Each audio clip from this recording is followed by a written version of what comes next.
Well, hello everybody, and welcome to the unituk.com, and welcome to this live table talk show, which is being broadcast live from our website. I'm delighted that you could join us today. I'm your host for today's afternoon show. My name is Rick Timmis, and joining me today we have a number of guests. We have Mike Robinson from the ukcolumn.org. Good afternoon, Mike. Afternoon. And we have Peter Brown, who is a regular panelist with us. Good afternoon, Peter. How are you again today? Good afternoon, Rick. I'm fine, thank you. Yeah. Fantastic. And we have Colin Stewart, who is an independent procurement consultant. Good afternoon, Colin. Good afternoon. And, of course, a regular guest to the Table Talk show, we have music producer and political rapper Gadman Dubs. How are you? Good afternoon, Rick. And now, for those of you watching as well, we also have our administrator on hand, Sue Deutsch. She will be manning the phones and watching the social media. You can post your comments and questions to our panel of guests by getting in touch with her via the telephone number, which is at the top of the page here. You can call that number or send SMS texts, or if you prefer, you can use Twitter. Just put @the_e_unit in your Twitter line. Or, of course, for those of you watching via YouTube, you can use the Q&A app. Now, joining us today with particular reference to this conversation and the question is our special guest, Rodney Atkinson, who is author of the book Treason at Maastricht, amongst others, and is also, over the last 35 years, has been an advisor to many ministers and members of Parliament. Good afternoon to you, Rodney, and thank you very much for taking the time to join us today. Good afternoon, you're welcome.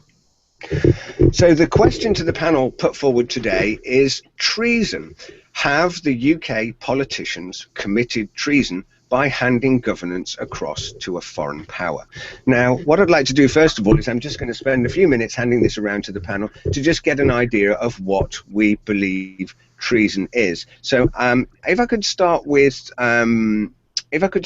you for a moment, Mike, and just ask you to just see whether you could give us a brief description of what you think, what treason means to you. Well, treason, as far as I'm concerned, is giving away any sovereignty to a foreign power. But indeed, I probably would expand that slightly in my own mind anyway, to giving away power to, for example, a bank, through the permitting banks to issue money and effectively hold the sovereignty of the country to ransom as a result. But you know, systematically over the last whatever number of decades, we have seen powers and sovereignty handed over to people who are unaccountable and unelected, as far as the UK democracy is concerned, at least, and so that, in my view, has got to be seen as treason. That's it in a nutshell, really, as far as I'm concerned. Brilliant. Okay, thank you. Thanks, Mike. Gadman, what's your definition of treason? Well, obviously it's traitorous and treacherous, and basically it is any transference of power to a foreign nation has to be seen as treason, because it's not in the interest of the people here, and it's basically, if the Queen herself actually is you could be treasonous against the royal family, say, you know, if you conspire against the Queen, that's treason. So there's definitely treason covers a lot of areas, but in the area that's most important to us is that we're losing our sovereignty to a foreign, unelected body, you could say. So I see treason in this day and age. It's the politicians who are giving away power. They're treasonous. Yeah. So, well, it's rather good because we're already getting messages coming in from the web. So I'll just put one here that's come in from Alan Smith, who has said that the Oxford Dictionary talks about treason, and it says that you'll see it talks about being disloyal or being a traitor to the monarch or to the people. That's the definition of treason. Colin, what are your thoughts? What's your definition of treason? I think I'll probably go with a more general one for me, which would be dishonesty and disloyalty, lack of loyalty, that results in damage to the interests and structures of the UK and its citizens. Right. Okay. Thank you. And Peter, what's your take on it? What's your position on what do you think treason is? I actually can't improve on what Colin just said, to be quite frank. Okay. We pretty much covered, I think, the whole gamut. Yeah, I didn't actually try to link it to the specific topic. I was just talking generally. Yeah. I understand, but I mean, treason against the wishes of the people and against the well-being of the people. Anything that does that, to my mind, is treasonous. Well, of course, in this book that we're going to be talking about today, Treason at Maastricht, we talk about that very subject, and we've all got our idea of what treason is. So I'm going to start by asking Rodney if he could give us a definition of what he feels treason is. Over to you, Rodney.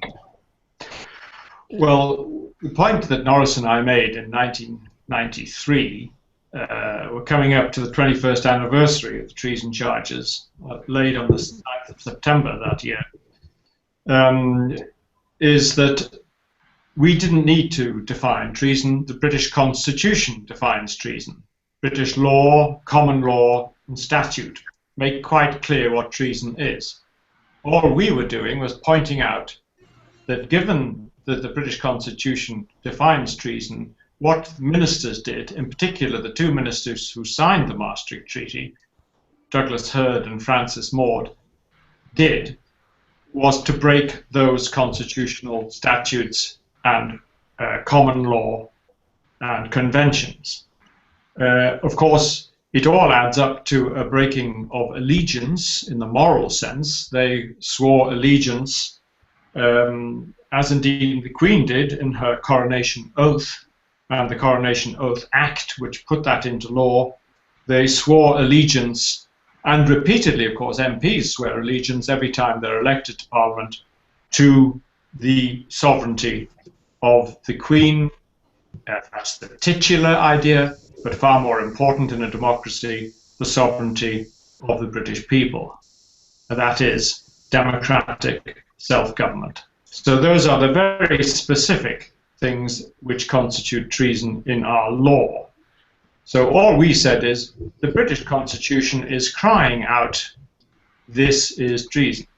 Now what these ministers actually did was sign a disgraceful treaty at Maastricht, which completely undermined many statutes of the British Constitution, not least, of course, the idea that instead of governing ourselves, we were governed by a council of ministers where we only had 8% of the votes, or a European Parliament where we only had 15% of the votes. And of course, as anyone with half a brain can see the difference between 8%, 15%, and 100%, 100% being democratic sovereignty.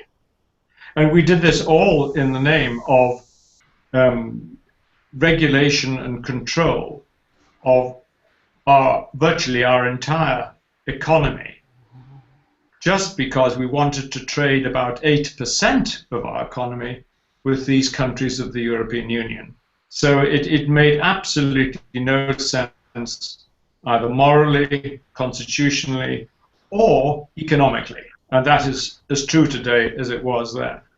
And we presented these charges under a process called misprision. Now, misprision applies to two kinds of criminal offence in this country. And we're talking about criminal offence here. We're not talking about civil offences. And Hurd and Maude, had they been convicted, would have gone to prison for life. They wouldn't have probably been executed because that was high treason. And we didn't accuse them of high treason, we accused them of treason.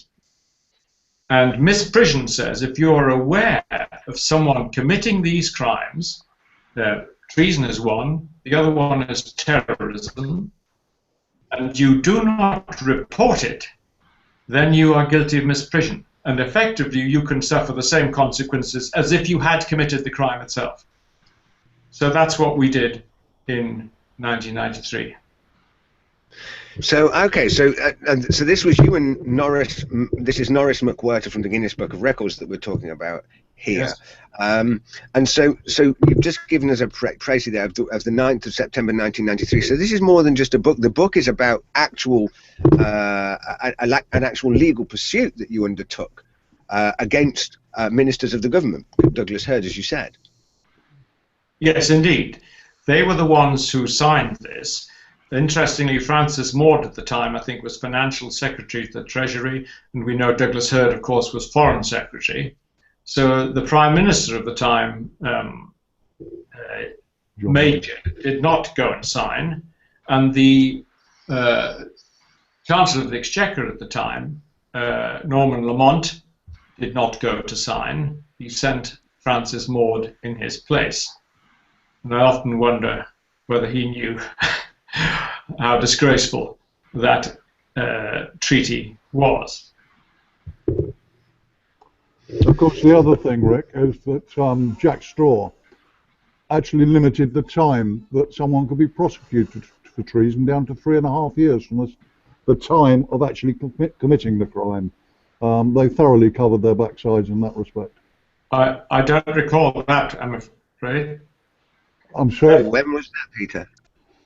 Yeah, Jack Straw in the last government changed the treason laws that the perpetrator could not be prosecuted after 3.5 years from the time of commission. So he covered his backside very well there, and that of other politicians. Well, I must admit, I'm not aware of that myself. What I am aware of is that I think it's the 1795 Treason Act was actually repealed. Now, no one knows why it was repealed. I think it was because they were trying to get rid of the death penalty. You remember the death penalty was abolished for most things, nearly everything, in 1965. But I think it pertained for high treason. And when they removed it under the last Labour government for high treason, they seem to have got rid of the act itself, not just the penalty, you see what I mean? The Treason Act of 1795. I think, I was talking about this to Lord Tebbit, and Lord Tebbit actually put a question down for the government some years ago, 2-3 years ago. No, it must have been 5 or 6 years ago now, asking why this Treason Act had been repealed. And he got the answer back from the Home Office to say, I'm dreadfully sorry, but there's no one here who remembers now why it was repealed.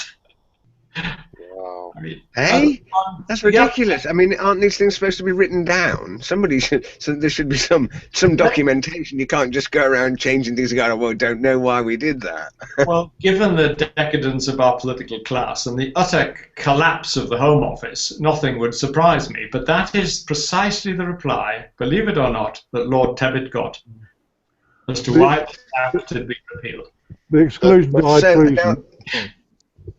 We get a lot. I mean, I know this conversation of of this idea of treason comes up a lot with the audience and the emails that we get, and I know it's something I follow a bit with the UK column. I mean, with what you're doing down at the UK column there, Mike, are you finding yourself being asked this question a lot by your audience? What activities have you got going on there with regards to this question of treason being committed by politicians?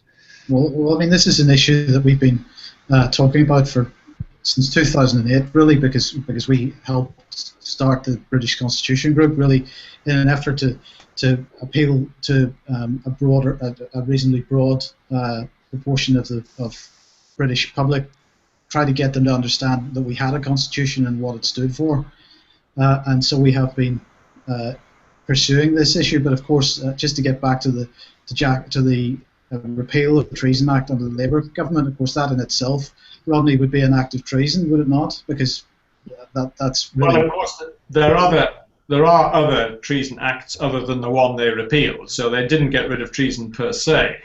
And of course, the principal law under which one of the main laws that we mentioned Magna Carta, Treason Act, Act of Settlement, Coronation Oaths Act, and common law of 1932, and a common law called R versus Thistlewood And R versus Thistlewood was a common law which laid down that undermining the British Constitution is a treasonable act. Now, there's no doubt about it that although in theory our Parliament could at any time retrieve all the powers that we have lost, the fact that we have delegated those powers at all and given away so much for so little, there's no doubt about it that undermined gravely and continues to do the British Constitution, and therefore, according to R versus Thistlewood, that is a treasonable offence. Can I tell you one interesting story about the decadence of our Foreign Office? As of course, Douglas Hurd was one of the signatories to Maastricht, and I remember talking to him at a cocktail party run by the Bow Group back in 1992. This was just before he signed the Maastricht Treaty. And I said to him, Major is going around saying that we're going to emphasize subsidiarity and we're going to get more powers back to the nation states. A bit like Cameron is saying today. And I said to her, do you know damn well, because you must have read the Treaty of Maastricht, that we don't get back one iota of our power? And he paused and he said, yes, that's right. To follow on from what Rodney said about the exclusion for high treason, that also included mutiny on the high seas and arson on a naval dockyard. But looking at a news report dated the 14th of December 2013 on the subject of high treason, the Lord Chiefs accidentally ditched the Treason Act, which that's the Felony Act, Section 3 of the Felony Act of 1848, which forbade any act that abolished the monarchy, or tried to abolish the monarchy. How very inconvenient. Yes, indeed. Because, of course, when we were interviewed, Norris and I, outside the Magistrates' Court in 1993, someone from the BBC Today programme asked what we thought the Queen would think of this, and Norris said, well, I'm sure that Mrs. Windsor doesn't know what she is doing. In other words, that what she had done had turned her into what is called a suzerain, that is, someone who is obedient to a real sovereign. In other words, she had sacrificed her sovereignty, and thereby, of course, in a democracy, our sovereignty. But can I just tell you one more slightly sick and amusing story about the Foreign Office that I told Boris Johnson when he was a Telegraph correspondent. He had a column in the Telegraph. It still does, of course, but this was some years ago. And I pointed out that the Maastricht Treaty had allowed anyone in the European Union to come and vote in our general election, to vote for our Westminster Parliament. And I showed him the argument for it. And it's because under Maastricht they say anyone can vote in the municipal elections of any member state. And municipal in international law does not mean local, as we use it. It means national. In other words, we'd given 450 million people the right to vote for our elections at Westminster. So he rang up the Foreign Office and said, this guy Atkinson says, you know, you've given everyone the right to vote in our elections. And this man at the Foreign Office said, oh, rubbish. He said, nonsense. He said, hold on a minute, I'll look it up for you. So he went to get a dictionary, diplomatic dictionary, to look it up. And he said, here you are, municipal law pertaining to the national Oh, Oh no. That was the Foreign Office at its prime buffoonish nature. And it shows you the decadence of the political class which has destroyed our constitution and our country. Of course, the Queen doesn't realise also that if we do go into a federal Europe, she will only be a titular head if she's there at all. Well, she's already a titular head. She's not even a sovereign anymore, as I say, because the real fact is that we don't govern ourselves, therefore we are not sovereign, therefore she is not the sovereign. Yeah. Now this question came up when we did a debate where we were looking at the debates between Nigel Farage and Nick Clegg, and they were talking about these law, you know, the amount of laws that are made in Westminster and the amount of laws that are made in Europe. And of course, I think it was 70% from Nigel Farage. He said 70% from Nigel Farage, and Nick Clegg said 7%. Now, of course, these acts that you're talking about, these transfers of powers, all basically transfer across the right to create these laws. So, you know, so what does this mean for lawmaking in Britain and for the people of Britain who have to abide by these laws? Yes, well, it means that we no longer have a constitution, we no longer have a parliament, we no longer elect our lawmakers, we can no longer influence the law in this country, and by any definition, that means that, you know, we have destroyed our own democratic constitution. There's no doubt about it. I mean, they can't forever say, oh, well, of course, we could get it back anytime we liked, because that is precisely what our enemies want us to continue to believe up to the final minute when the drawbridge comes down and it's impossible to do anything to retrieve it all. A prime example of this is the fact that parliaments are getting longer and longer breaks because they don't have enough to do. Yes, indeed.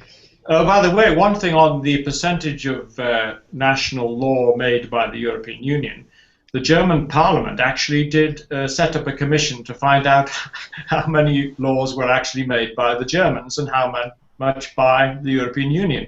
And they came to the conclusion that it was about 75% was European Union law and not German. So it shows how much our great internationalist Mr. Clegg knows about Europe. I understood the Germans to think it was 85%, and it was. Oh, it could have been 85. Well, it was certainly much higher than Mr. The Clegg. commissioner said it was 75.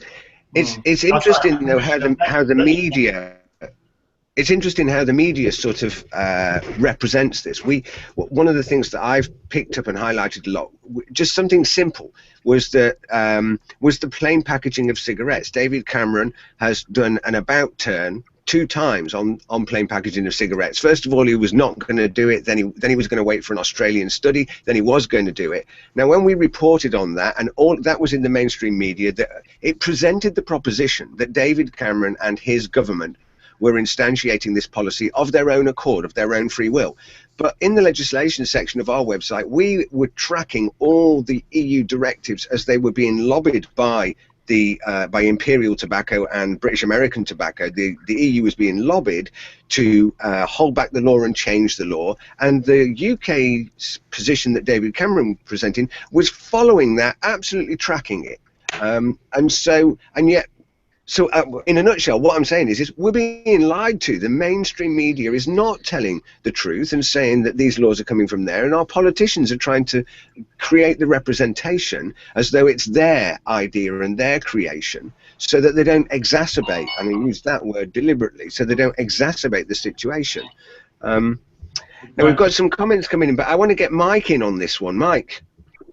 Well, I was gonna ask for people's views on something actually, because what I've noticed, and maybe this is too anecdotal and isn't necessarily correct, but it is my perception. I've got a house in France, so maybe it's only France I'm thinking about here, but it is my perception that Britain seems to implement dots the I's and crosses the T's on European directives a lot more than other European countries, and I'm just interested in people's views about why that might be, and why our politicians seem to be so determined to be treasonous.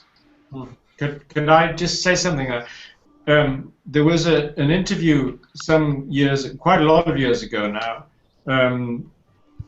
by an American journalist of the European Commission spokesman about Britain in Europe.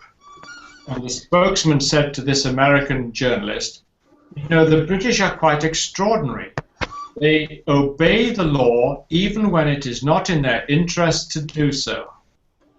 Now, you and I would assume that that's what the law is. That's not the view in Brussels or Berlin, or especially not in Paris. They regard the law as something which you obey when it's convenient and ignore the rest of the time. What's your take on it, Colin? You're nodding your head there. What's your thoughts on this? Why are we crossing T's and dotting I's? Why are we following all these rules? Yeah, I agree with that entirely. And what's really interesting about it is my wife's Italian, so I've got an Italian family. And I can tell you, you know, through personal experience, the Italians basically pick the laws they want to and adhere to them as they choose, is my view. And if I can give you a very simple, funny example. I went to see my cousin. He invited me to his grotto to taste his grappa. He makes his grappa himself.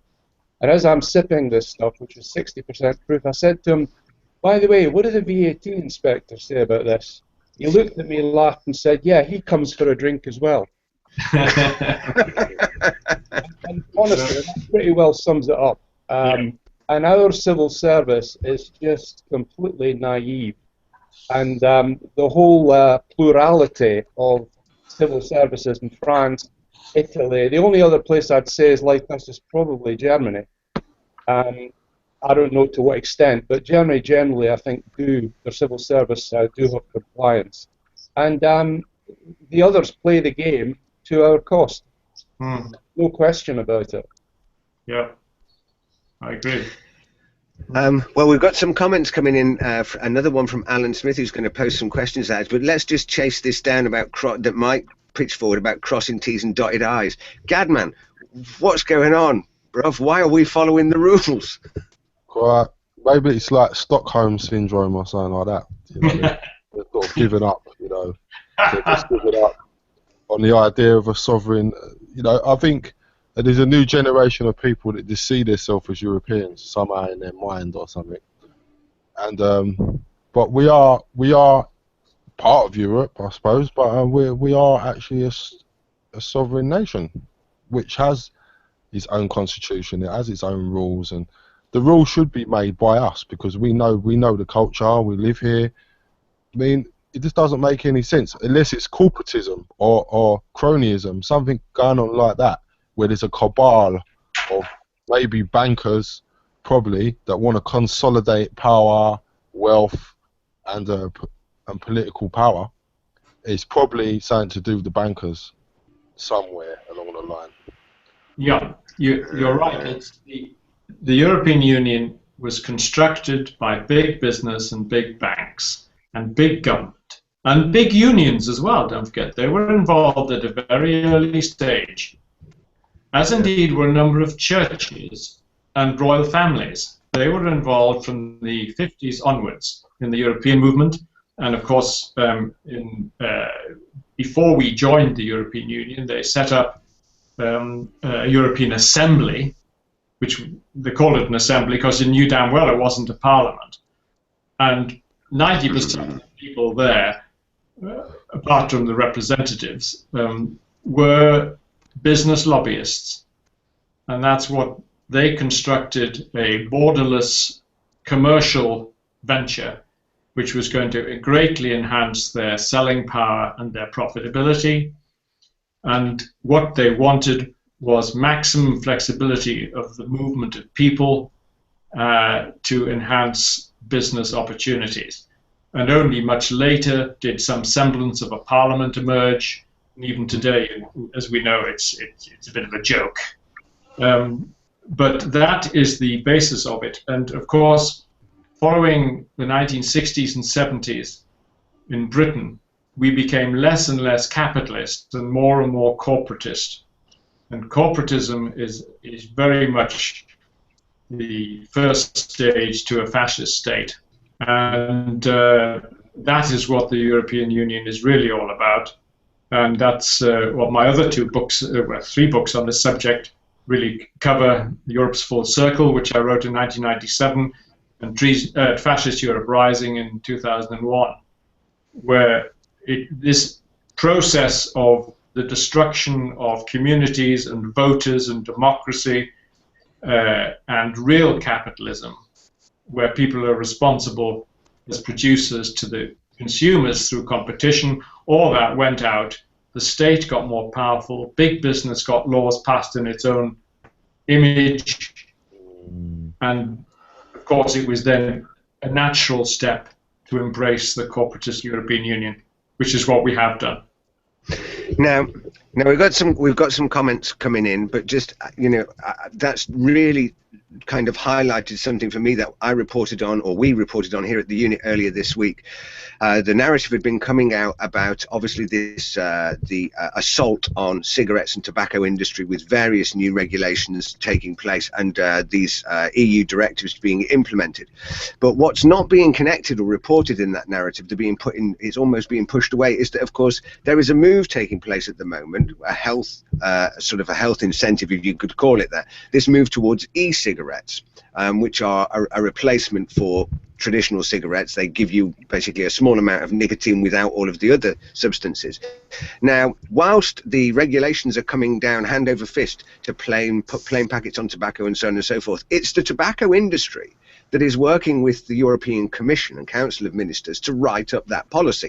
And it's switching backwards and forwards was causing Cameron over the last years to go and say, we're putting them in plain packets, we're not, and so on and so forth. But what's not being said is that the e-cigarette movement, which is a free market at the moment, is about to be regulated. It's going to be regulated, and all e-cigarettes are going to become medical devices. And the manufacture and supply of those medical devices is going to be handed over to the tobacco industry. They're going to take responsibility for it, and distribution of them is going to be handed over to pharmaceutical chains. So when you connect that, it's clear to see what's happening here. These laws are not being created or manipulated in the interests of the constituents or the ministers or the people that represent us, you and me on the ground. It's being done for the benefit of capitalist shareholders and corporate businesses, big global corporate businesses, and that's just one example. Yeah. And I think the other thing we've got to remember is that we also paved the way for this corporatist, anti-democratic European Union, and indeed in our own country as well, by making politicians professional politicians and not democrats. The more the state pays the representatives of the people, in other words, the more they are professional politicians, the less power the people have. It's obvious when you come to think of it. But that has also greatly aided the power of big business to manipulate MPs. Yeah, because they can sit on the board of directors, can't they, of companies that lobby them, and I mean, it reeks of corruption. It's all corrupt. And the fact that you start by paying them straight away, as soon as they get to power, the state pays them.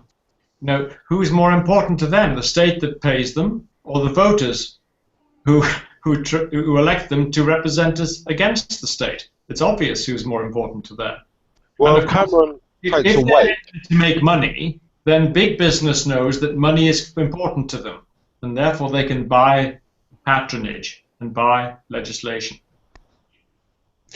So now we're getting some other comments here coming through, and I do want to make sure that the audience that's out there can get these across to us. You can text us, or you can call on the telephone number above, or you can use our social media channel. Just put @TheEUnit in there. Alan Smith has said, he makes a point, he said that there are over 30,000 rules and regulations made, and so even if it is 7 or 8%, that is a massive number of regulations. And that also we need to remember that on the 1st of November this year comes into effect, the EU will take over completely. He says, it's not true that our governments haven't cared a hoot about this country. They have all persistently given our rights away, from Alan Smith. And Les Webster says, in answer to the question, he says, yes, our politicians have committed treason, but Magna Carta forbade the monarch allowing laws to be introduced here by a foreign power, not Parliament. We need a democratic revolution to get rid of our MPs and the establishment. Wow. What do you make of that one, people?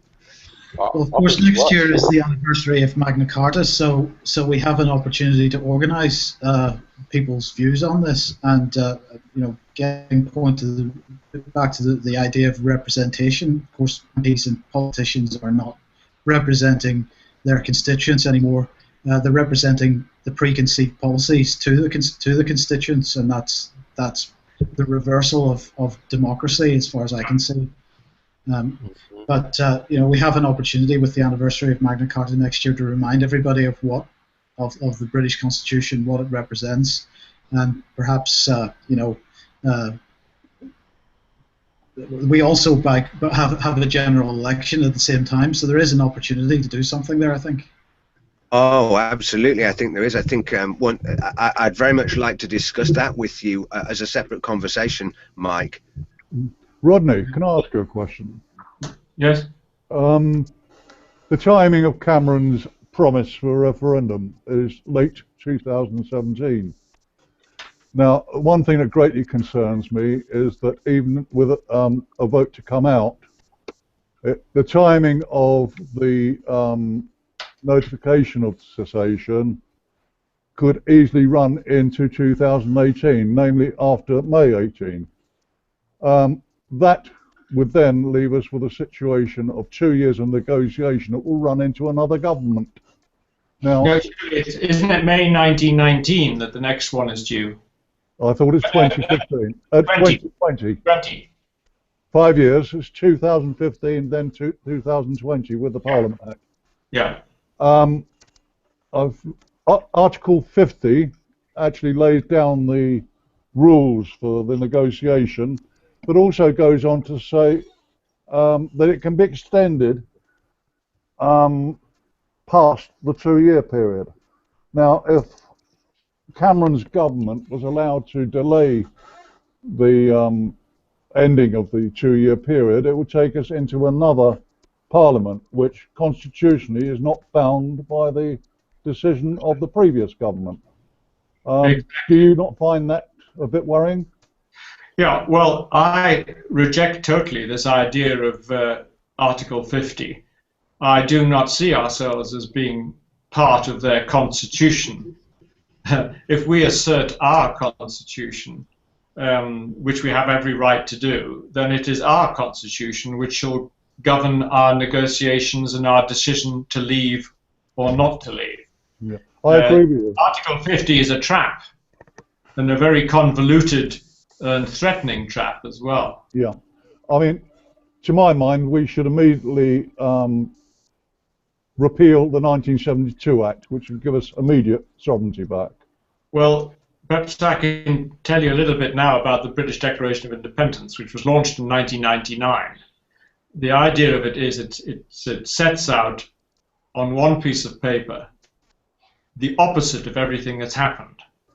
You know, that we have a parliament, that we govern ourselves, that we have habeas corpus, etc., etc., and that we should put down, and the people who sign it commit to putting down a bill in Parliament to that effect.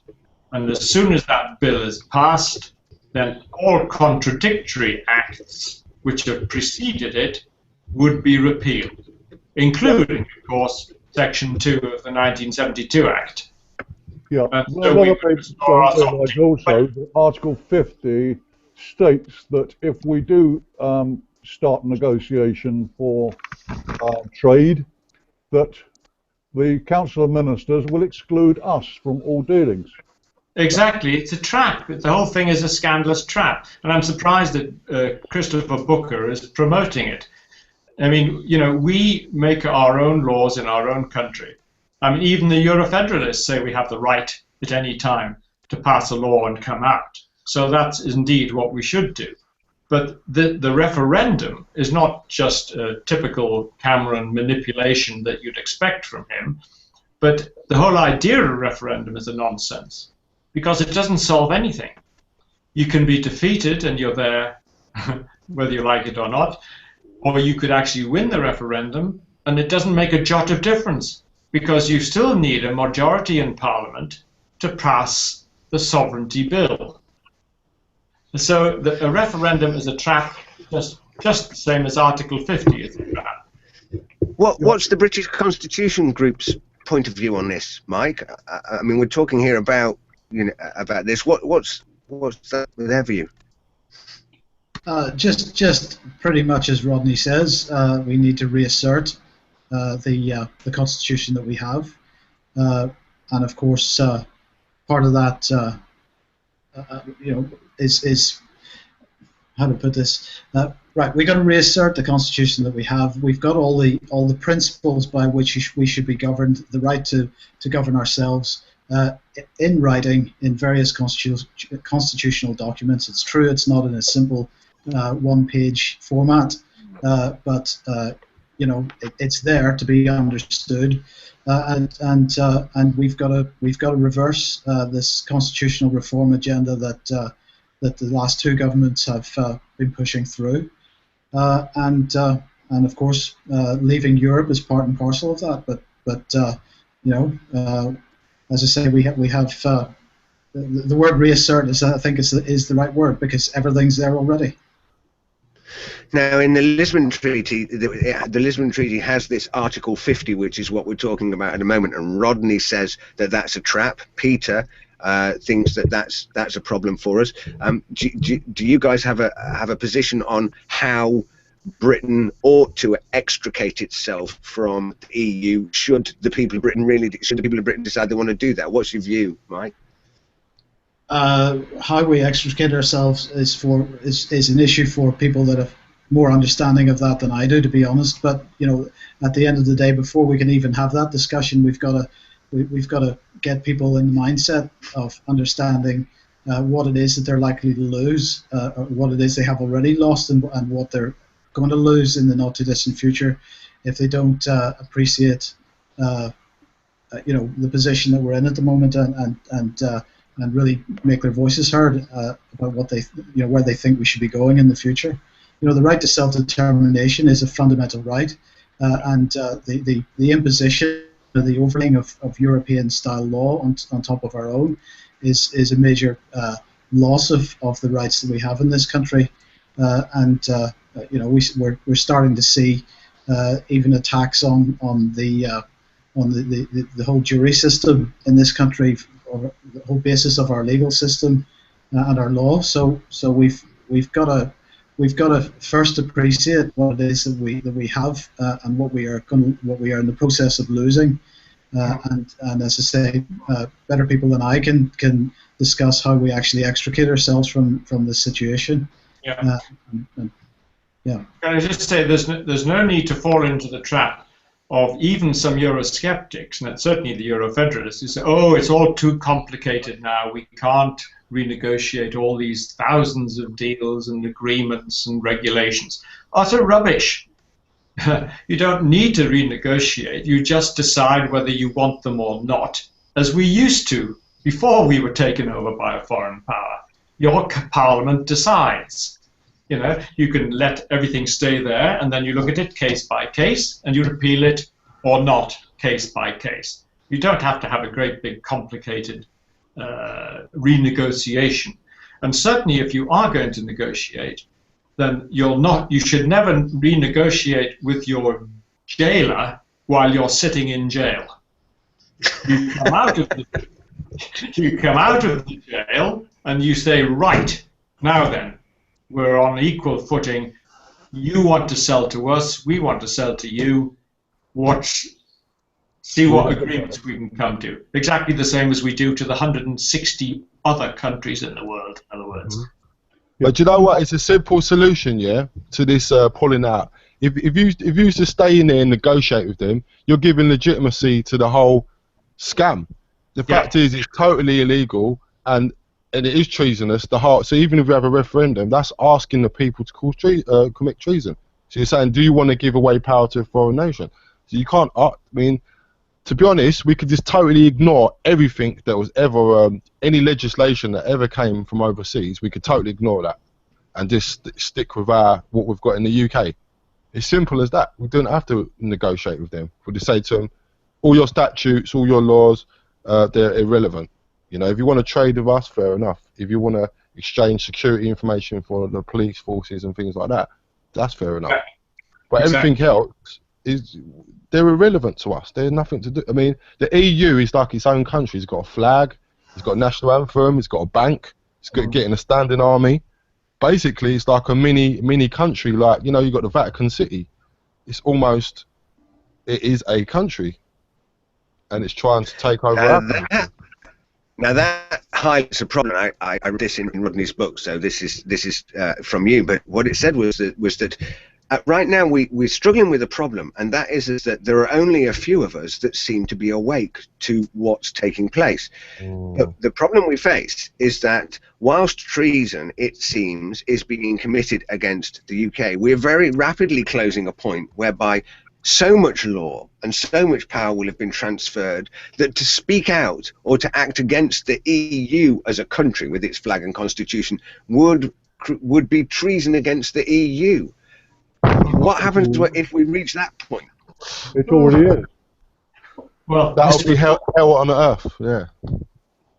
Yeah, well, this was all the problem, wasn't it? You see, if you let things go long enough, you end up as with a different sovereignty in a different state, and then if you try and get out, then they call you treasonous. Of course, they wouldn't never admit that they committed treason in the first place. Therefore, you know, this is extremely dangerous territory. We all know that.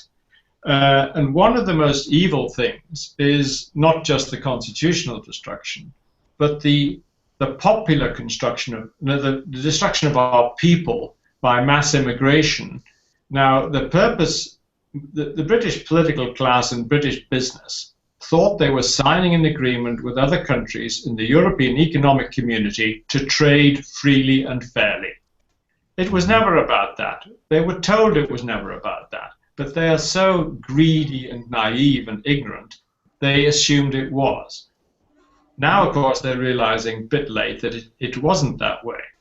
And this is another conversation I had with Hurd at the same time, when I said, Mr. Hurd, the Anglo-Saxon view of trade is quite simple. Free trade means the movement of capital, goods, and services, so that mass movements of people are not necessary. And he said, oh, I'd never thought of it like that. And I said, well, yes, well, you should have done, because the European Union is about the exact opposite.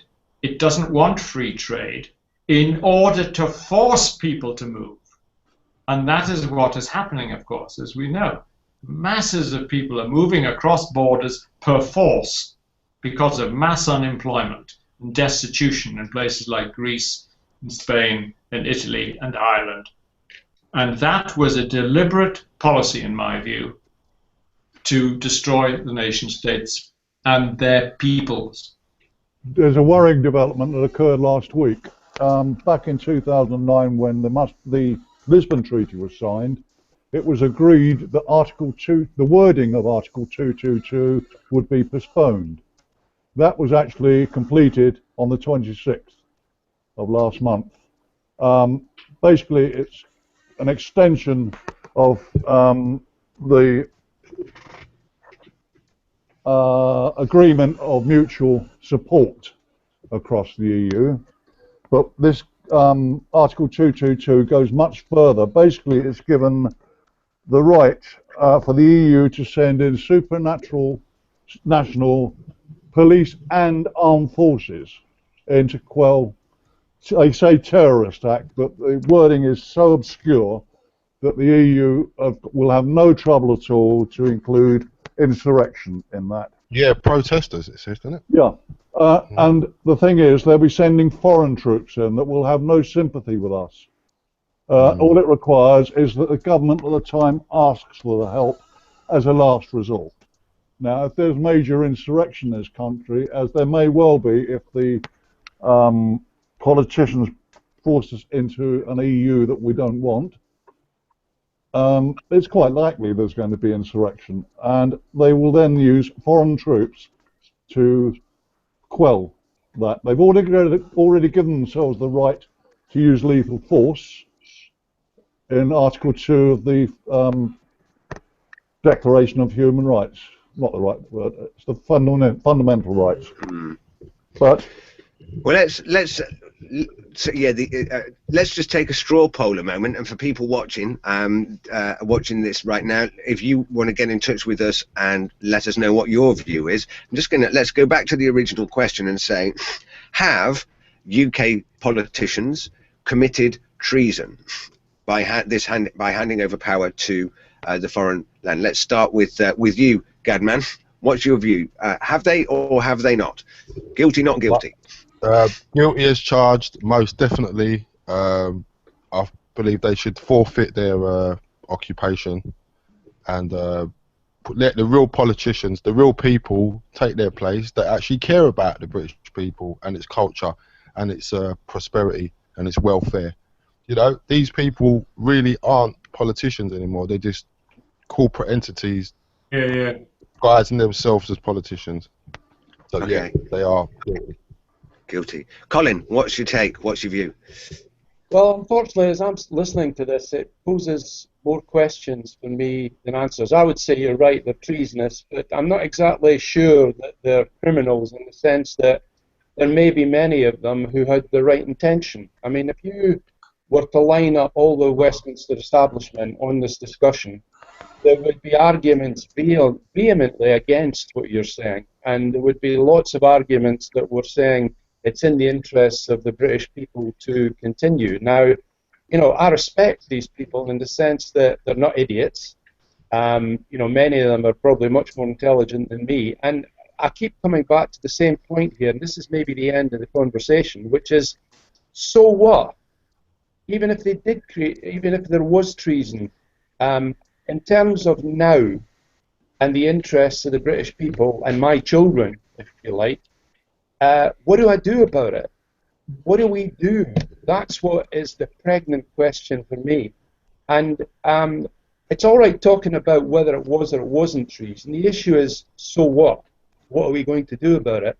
And unfortunately, despite incredible amounts of efforts by everybody here, and I'm sympathetic like you are, we just don't seem to be cutting the mustard. We're just not carrying the public. They're either asleep or just don't see what we're saying. If I can give you an example, I was talking about this to a very senior guy in UKIP. I would say who it was. And I was talking about this, and I was basically saying to him, sovereignty is one of the biggest issues coming up, and UKIP hasn't touched it really. It's been on other technical matters like the economy, immigration, etc., etc. They're not just technical, they're crucial. But sovereignty for me is the essence and the core of the argument. Yeah. And he looked at me and he was clearly dubious, and he basically said, it's too subtle for the British electorate. And I was gobsmacked by him saying that. Absolutely gobsmacked. Was that after his meeting with Murdoch? Sorry? Was that after his meeting with Murdoch? No, it wasn't. It was him. No, it was a guy very close to him, I will say, from the north. And I was absolutely gobsmacked. In fact, what he said to me is, he said, the typical Liverpudlian wouldn't understand what you're talking about. That's what he said. That's pretty scary, though, don't you think? It is, actually, because I'm supposed to be a parliamentary candidate, and I'm supposed to be able to send and transmit these messages effectively. And I want to persuade people because I feel passionately about it. But either everybody's asleep or we just aren't hitting the hot buttons. And my final point would be Maggie Thatcher. Maggie Thatcher, during her time, had a running fight with the Foreign Office. And the kernel of what her argument was is that the Foreign Office did not believe in the UK. It was planning for the UK to be a second-string nation, and she just wouldn't have that. I think that's still around. I think that mentality is still around, and I don't believe that. I think we're a very, very important nation and very, very capable. And I'm sure you're the same as me, to gain our self-respect back. Yeah. Can I come in next, please, Rick? Yes, Peter. What do you think? Guilty, not guilty, and comments? Very definitely guilty. But follow on from what Colin was saying, I know the guy that he's talking about. But also, I've been talking to someone almost, actually much more senior than him, who tells me that the emphasis for UKIP this year is discussion on QMV and the JHA. They're done deals. What the hell are they going to talk about those for? What's What's the JHA and what's QMV? Justice and Home Affairs legislation. And the by majority voting is the other one. Yeah. All right. Okay. Are you saying that UKIP's been compromised in some way? That sort of like, in some way, they're sort of diluting their stance on getting out. I believe they're not doing what they could do, Chris, and that is to actually inform the people what is going to happen if we end up in a federal Europe. So let's ask that question. Yes, well, I'm going to pose a question for now, which is that it seems to me the consensus seems to be that there is a case to be answered here. Now, I know from your book, I'm going to throw this to you. Obviously, 9th of September or whenever it was, you went to the courts. The book is about going to the courts. What happened when the cases got presented before the juries? What was the jury's point of view, Rodney? What did they think? They were presented under so-called informations at the magistrates' court, and they were forced to take them in. They passed them on to the Crown Prosecution Service because, as I said, although this was a constitutional matter, because it was treason, it was a criminal offence. And then month after month went by and nothing happened. Lord Stoddart in the Lords stood up and asked the government what had happened to the treason charges. And eventually the Solicitor General ruled that they should not proceed. Of course he did, but he was a judge in his own cause, obviously. And this is the political class, defends itself. And in this case, of course, it was a constitutional matter, not a political matter. But the people who make the decisions are effectively politicians. And so, but don't forget, our purpose was not to put Maud and Heard in prison, however much I thought it would have been a salutary lesson to them. Nevertheless, the main purpose was to put down in writing specifically all the destructions that had taken place. Have you had any dealings with mandamus at all, Rodney? The risk of mandamus? No. Because it seems to me that a High Court can force Cameron to do his duty under the Constitution. Yes, but you know what the High Courts are like. The courts say, listen, this is political, it's constitutional, it's a matter for Parliament. Parliament is sovereign. It's an irony that they would say Parliament is sovereign. Just like it would be ironic next year when all these fatuous politicians stand up to celebrate Magna Carta when they themselves have destroyed much of Magna Carta on the altar of the European Union. But let me go back to UKIP, because I came within a few votes of becoming leader of UKIP in 2000. But I and hundreds of others resigned because of sundry corruptions in that vote. So, in other words, if people complain today about the Nigel Farage does a very good job and all the rest of it, but there isn't exactly a sophisticated leading team there, is there?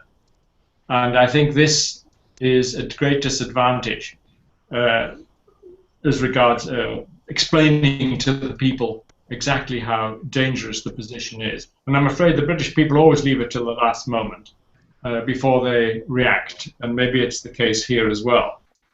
But it's not just us. We do have a big movement now in this country. There's massive movements in all the other European countries as well, even in Germany, which has made billions out of this catastrophe. I started the Free Nations website in 1994, and we have people clocking on there from over 100 countries. Now, in other words, there's a worldwide desire for nationhood and sovereignty and democracy, and against these supranational corporate powers. So there is hope for the future. But not too late, though. Wow. You're kind of breaking my heart there, though, Rodney, now. Broken my heart, because now I'm thinking, where is the escape now then? Because if UKIP are really sort of almost bit wavy, you know, they're not on solid ground really. They're just sort of saying it, but they're not. How are we going to actually get out of this, you know, dictatorship in Europe? Because all the other parties are sort of pro-Europe.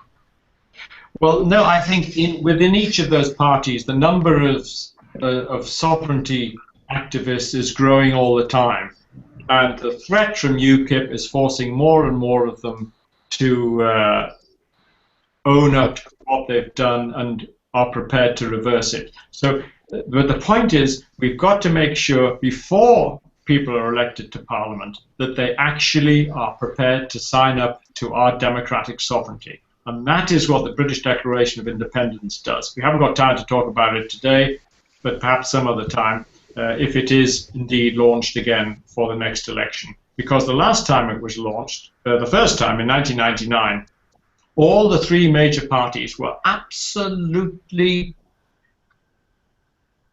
trembling at the prospect of the British Declaration of Independence, because all their candidates thought, this looks very reasonable. It says we have a parliament, a democracy, we make our own laws, that must be perfectly all right. I'll find out whether I can sign it. They went to their party leaderships, and the party leadership said, you can't sign this. Wow. Ooh, what a good tool. Therefore, it was an educational process for the people who wanted to sign it, the MPs, and told they can't sign up for democracy and their country and their parliament, and for the ministers who had to admit for the first time that we didn't have a country, a parliament, a democracy, and the last thing they would allow their MPs to do was to sign up to it. Wow, that's terrible. Of course, the European Parliament has no legislative powers anyway. Exactly. It's only the Politburo, the Commission, that can actually put forward any legislation at all, and all the Parliament does is agree. Nothing more. Well, the Council of Ministers. Unfortunately, we've run out of time. We're now we're basically more or less at the end of our show now, the live show on here. Obviously, the debate goes on.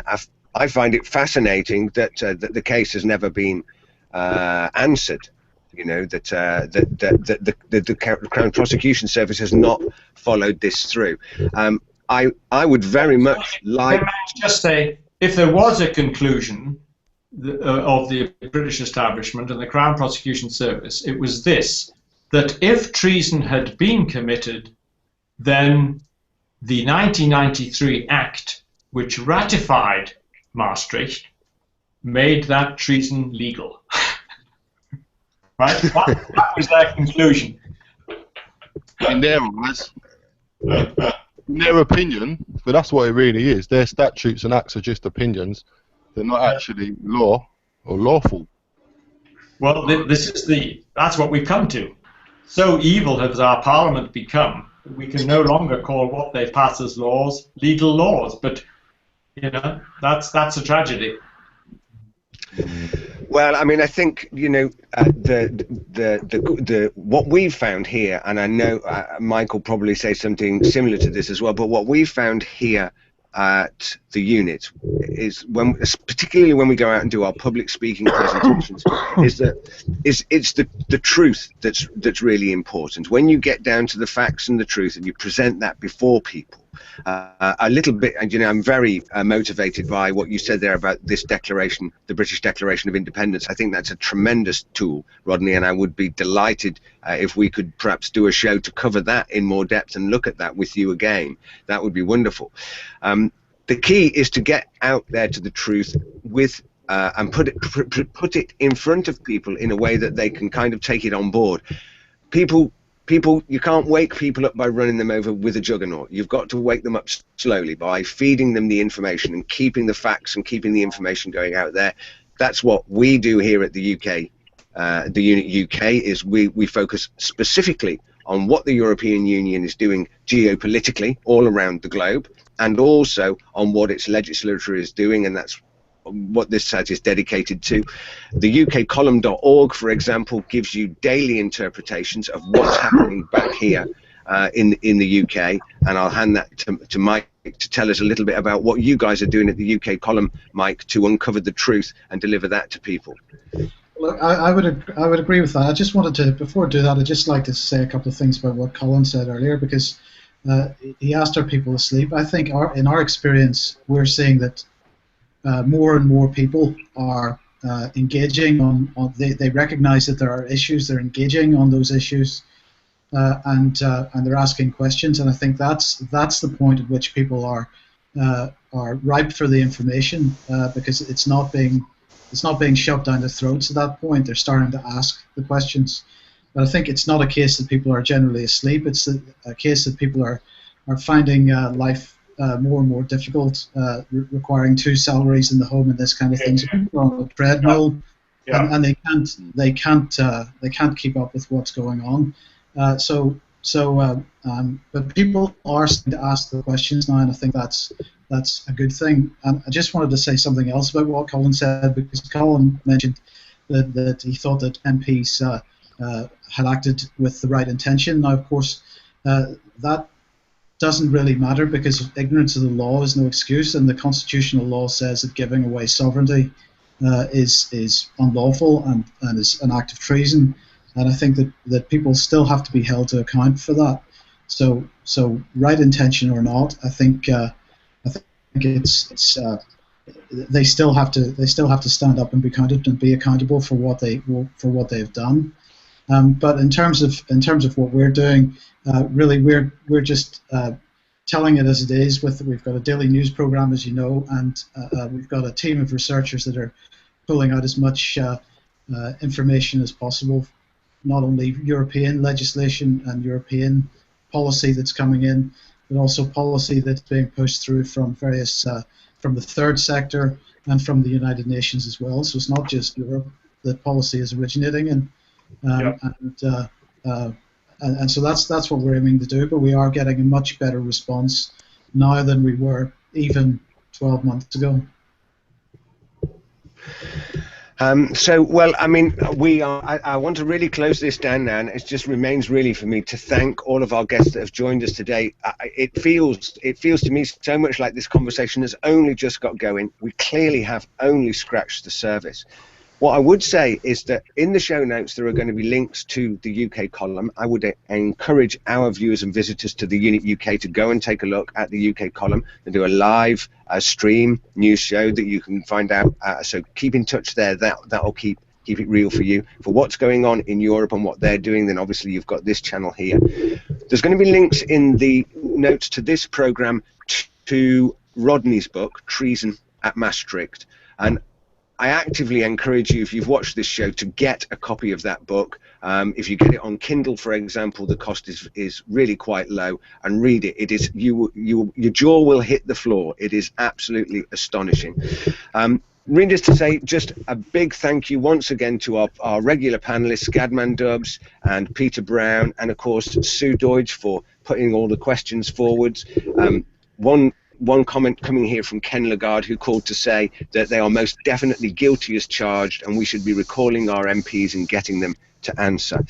Thank you very much for taking your time to join us today here on this live webcast at theunituk.com. It just remains for me to say that I'm Rick Timmis, and I'll see you soon.